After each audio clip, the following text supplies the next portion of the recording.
Good morning, students. Today we are going to start our September month syllabus. In September month, we have chapter 8, Staying Safe. We have only single chapter in this month, and today we are going to start reading of it. Now, the learning objectives of these chapters are: the student will be able to understand what an accident is. Number 2, know safety rules to be followed under different situations. Number 3, avoid accidents that generally occurs when safety rules are not followed. And number 4 is give first aid in case of nosebleed, brushes, insect bite, minor burns, or if someone faints. Now let's start reading of this chapter. You might be hearing news about accident almost every day. बेटा आपने रोज किसी ना किसी accident के बारे में आप रोज सुनते हो, कोई ना कोई न्यूज़ आपको सुनने को मिलती है. An accident is an injury to the body while doing some work such as playing, cleaning, swimming, driving, etc. Accident क्या है बेटे? वो इंजरी है जो हमें किसी काम के करते हुए होती है. जैसे जहाँ तो हम प्लेइंग कर रहे हैं या क्लीनिंग कर रहे हैं घर में, या बाहर कहीं पे स्विमिंग करते हुए या ड्राइविंग करते हुए हमें जो इंजरी आती है, कोई चोट लग जाती है, ठीक है, तो उसको हम कहते हैं accident. Most accidents occur due to carelessness और because we do not follow safety rules.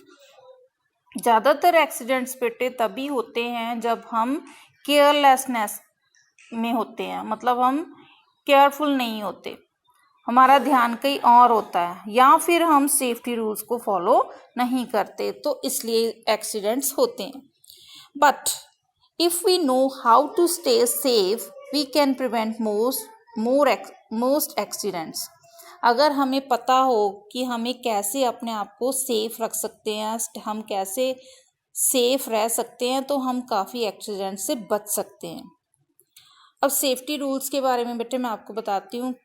Accidents can happen anywhere. जो एक्सीडेंट है बेटे वो कहीं भी हो सकता है. जरूरी नहीं कि जो एक्सीडेंट रोड पे होता है हम उसी को एक्सीडेंट कहते हैं.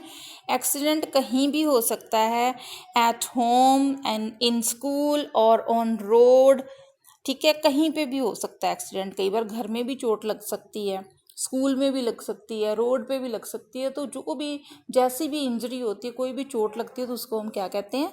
Accident. Safety rules save us from accidents. जो सेफ्टी रूल्स हैं बेटे वो हमें इन एक्सीडेंट से बचाते हैं.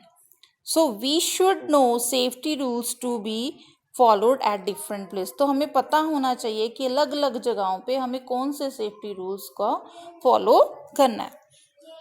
अब सबसे पहले हम करने जा रहे हैं सेफ्टी रूल्स एट होम. घर पे जो हमें कुछ सेफ्टी रूल्स का ध्यान रखना है वो कौन से हैं? सबसे पहले तो किचन की बात कर रहे हैं हम. In the kitchen do not use और प्ले विद नाइफ्स और सीजर्स. हमें नाइफ्स और सीजर से खेलना नहीं चाहिए. Use them only in the presence of an adult and with permission. अगर हमें उनका इस्तेमाल करना भी है तो अपने बड़ों की परमिशन लीजिए, मदर फादर की, जो भी बड़े हैं घर में उनकी परमिशन लीजिए और उनकी प्रेजेंस में ही उनका इस्तेमाल करिए. Always remember to pick a knife by its handle. और कभी भी नाइफ को पकड़ना है बेटे तो आपने कैसे पकड़ना है? फ्रॉम इट्स हैंडल, ठीक है, आगे से शार्प जगह से नहीं पकड़ना, आपने उसको हैंडल से पकड़ना है. Number 2, never wear loosely hanging or synthetic clothes such as nylon while working in the kitchen. These type of clothes catch fire quickly. कभी भी हमें जो है नायलॉन के क्लोथ्स या खुले लूज क्लोथ्स, सिंथेटिक क्लोथ्स जो हैं किचन में नहीं डालने चाहिए काम करते हुए, क्योंकि जो ये सिंथेटिक क्लोथ्स हैं, नायलॉन के क्लोथ्स हैं, ये फायर को बहुत जल्दी, बहुत क्विकली कैच करते हैं. ठीक है बेटे. Now come to the next page.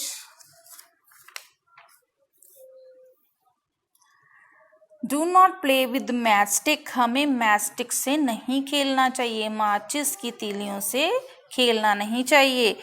The knob of the gas should be turned off when not in use.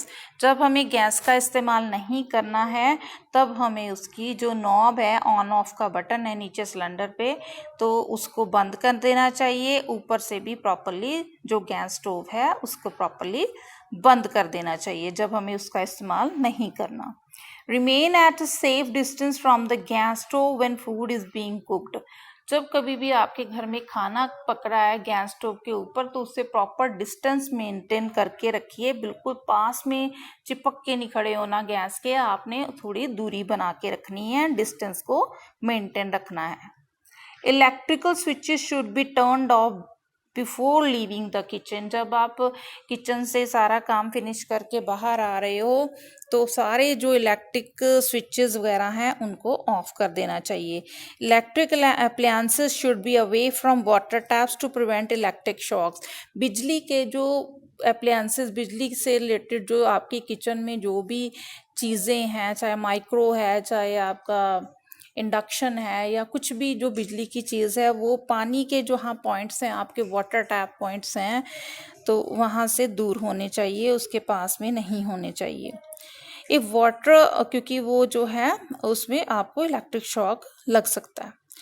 If water or food spills on the kitchen floor, it should be wiped off immediately to avoid slipping on the floor. अगर kitchen में कोई भी खाना वगैरह, कोई food particles कुछ भी गिर गया है तो इमीडिएटली आपने उसको फ्लोर को क्लीन करना है ताकि कोई उसके ऊपर से स्लिप ना हो जाए।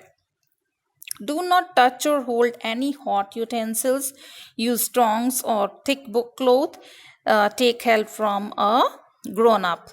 आपने कभी भी किसी यूटेंसिल को, बर्तन को, किचन में गर्म बर्तन को डायरेक्टली हाथों से नहीं उठाना है।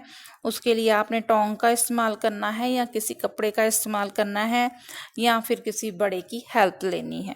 ठीक है, अपने आप उसको नहीं उठाना है। If you burn your self accidentally, inform Elder immediately. अगर आपने गलती से अपने आप को जला लिया है, कुछ गर्म आपके लग गया है, कुछ प्रॉब्लम हो गई है किचन में, तो इमीडिएटली आपने अपने एल्डर्स को इन्फॉर्म करना है। जो भी आपके घर में बड़े हैं, मम्मी पापा, दादा दादी, नानी नाना, कोई भी, आपने इमीडिएटली उनको इन्फॉर्म करना है कि आपको ये प्रॉब्लम हो गई है। ठीक है बेटे, अब साथ में देख लीजिए बाथरूम के जो हैं हमारे safety rules. Keep the floor of the bathroom dry, wet floor is very slippery and risky to walk. अब बेटे बाथरूम का जो फ्लोर है उसको हमेशा ड्राई रखना चाहिए क्योंकि जो वेट फ्लोर है उस पर वो स्लिपरी होता है और उस पर गिरने का ज़्यादा रिस्क हो सकता है, चलने का भी रिस्क हो सकता है, वहाँ से पैर स्लिप कर सकता है किसी का भी।